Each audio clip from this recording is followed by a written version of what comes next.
چاہے تمام رقم ادا کر چکا ہو، مالک وہ تبھی ہوگا جب رجسٹرڈ بیع نامہ اس کے حق میں ہوگا یا جداد کا انتقال وغیرہ اس کے حق میں ہوگا، تب وہ مالک ہوگا۔ معاہدہ بیع میں چاہے جتنی بھی رقم باقی ہو، چاہے تمام رقم ادا ہو، وہ اپنے آپ کو مالک قرار نہیں دے سکتا، نہ ہی عدالتیں اس کو مالک کنسیڈر کر سکتی ہیں۔ اس کے علاوہ معاہدہ بیع کا مقدمہ ایک ایسا مقدمہ ہے جو اسپیسیفک ریلیف ایکٹ کے تحت آتا ہے۔ عدالت معاہدہ بیع کا مقدمہ ثابت بھی ہو جائے پھر بھی عدالت کو اختیار ہے کہ اس کو خارج وہ کر سکتی ہے۔ دفعہ 12/30 جو ہے یہ اسپیسیفک ریلیف ایکٹ جو ہے اس میں اس معاہدہ بیع سے جو قوانین ہے اس سے متعلق ہے، اور اس کے علاوہ کنٹریکٹ ایکٹ جو ہے وہ بھی معاہدہ بیع سے متعلق اس میں بھی قوانین موجود ہیں، جبکہ جو قانون میں اس کی لمیٹیشن ہے وہ 3 سال ہے۔ قانون کا جو لمیٹیشن ایکٹ ہے اس کا جو سیکشن 113 ہے اس کے تحت اس کی لمیٹیشن 3 سال ہے، 3 سال تک مقدمہ دائر ہو سکتا ہے۔ لیکن یہ 3 سال کب شروع ہوں گے؟ تب شروع ہوں گے اگر تو معاہدہ بیع میں کوئی تاریخ فکس کی گئی ہے اور کوئی اس کا بریچ کرتا ہے، اس تاریخ کو کراس کرتا ہے، اس پر عمل نہیں کرتا اس معاہدے پہ، تو جب جو تاریخ لکھی گئی تھی جس پر عمل نہیں ہوا تو اس تاریخ سے 3 سال کی لمیٹیشن شروع ہوگی اور 3 سال کے اندر مقدمہ دائر ہو سکتا ہے۔ لیکن اگر معاہدہ بیع میں کوئی تاریخ درج نہیں ہے تو تب پھر اس کا لمیٹیشن شروع ہوگی جب مالک جو ہے اس حق سے انکار کرے گا، یا کرائے جو خریدار ہے وہ اس معاہدے سے انحراف کرے گا یا مالک انحراف کرے گا، تب سے وہ لمیٹیشن شروع ہوگی۔ تو اب سب سے پہلے جو ہے میں ایک واضح کرنا چاہوں گا کہ یہ جو معاہدہ بیع کی تحریر ہوتی ہے یہ انتہائی اہم ہوتی ہے۔ بعد میں جب اگر یہ تحریر بنیاد ہوتی ہے، آپ کے جداد جو خرید رہے ہیں اس معاہدے کی یہ جو تحریر ہوتی ہے یہ بنیاد ہوتی ہے، اگر کل کو آپ کا ڈسپیوٹ پیدا ہو جائے تو یہ تحریر ہی سپریم کورٹ تک جاتی ہے۔ اگر اس میں کوئی نقص ہوگا تو آپ کو وہ نقص جو ہے اس کا خمیازہ سپریم کورٹ تک بھگتنا پڑ سکتا ہے۔ جب بھی معاہدہ بیع کریں کوشش کریں کہ یہ کسی اچھے لائر سے یہ لکھوائیں، جو کہ قابل وکیل ہو اس سے لکھوائیں، بجائے اس کے کہ اردو نویسوں سے لکھوائیں، تاکہ اس میں کوئی قانونی سکم نہ رہ جائے۔ اس کے علاوہ معاہدہ بیع جو ہے اس کی تحریر جو ہے وہ واضح ہونی چاہیے کہ جداد کی اس میں تفصیل ہو مکمل، جداد کون سی ہے، کتنی رقم میں معاہدہ ہو رہا ہے، کتنی رقم ایڈوانس دی جا رہی ہے، کتنی رقم بعد میں دی جائے گی اور کب دی جائے گی۔ اس کے علاوہ اس میں ڈیٹ مینشن ہونی چاہیے کہ کب کس تاریخ تک خریدار نے رقم ادا کرنی ہے اور مالک نے اس کے نام رجسٹرڈ بیع نامہ یا انتقال کرنا ہے، اور اس کے علاوہ اس کے اندر جداد کا جو قبضہ ہے اس کی بابت بھی وضاحت ہونی چاہیے کہ قبضہ منتقل خریدار کو ہو رہا ہے یا نہیں ہو رہا، یا نہیں ہو رہا تو کب ہوگا، یہ ساری تفصیل ہونی چاہیے۔ اس کے علاوہ کم از کم 2 گواہ جو ہیں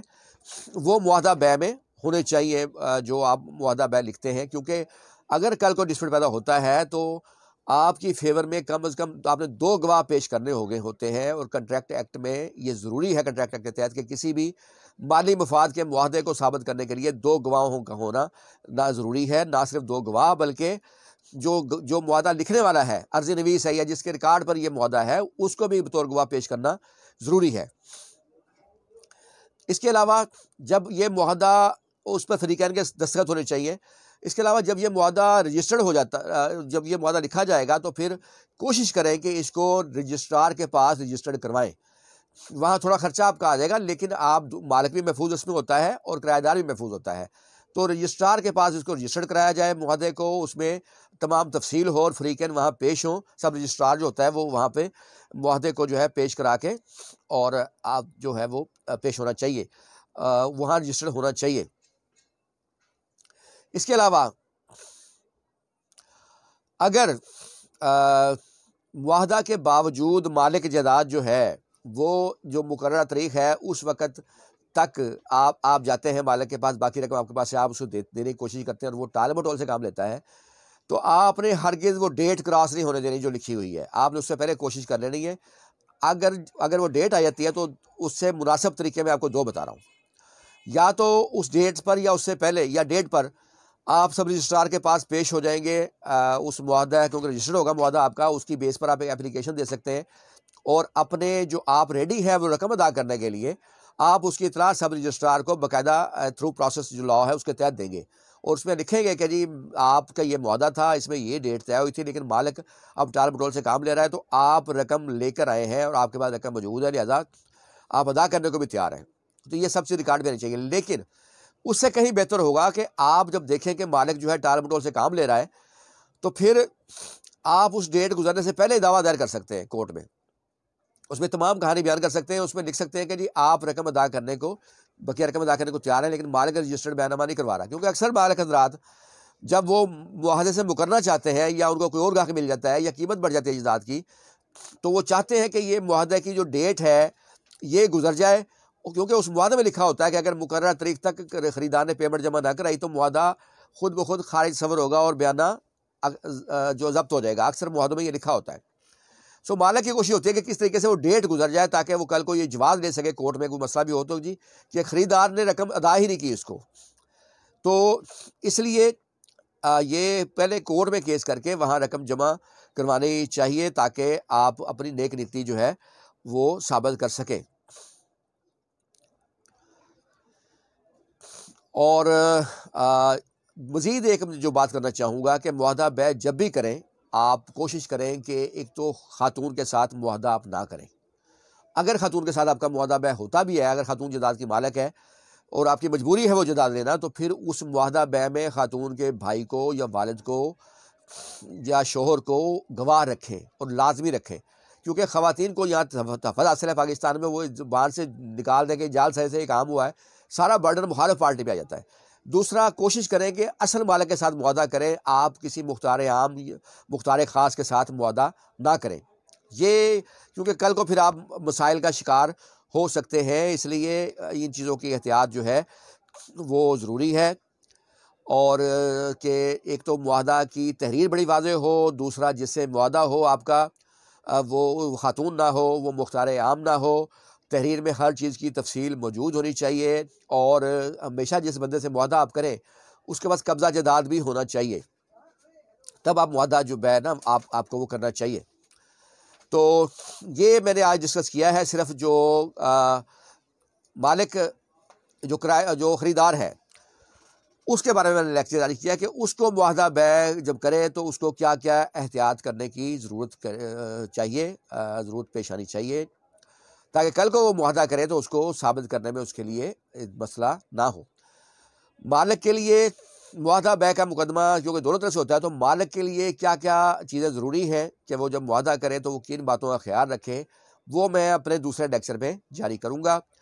امید ہے آپ کو آج کا میرا یہ لیکچر بھی جو ہے وہ پسند آیا ہوگا. اور کسی بھی قانونی مسئلے کی صورت میں آپ ہماری ویب سائٹ SNLassociate.com پر جا کر مشورہ کر سکتے ہیں, یا ہمارے جو واٹس ایپ ایمو نمبر 0333618191 پر جا کر بھی فری مشورہ کر سکتے ہیں.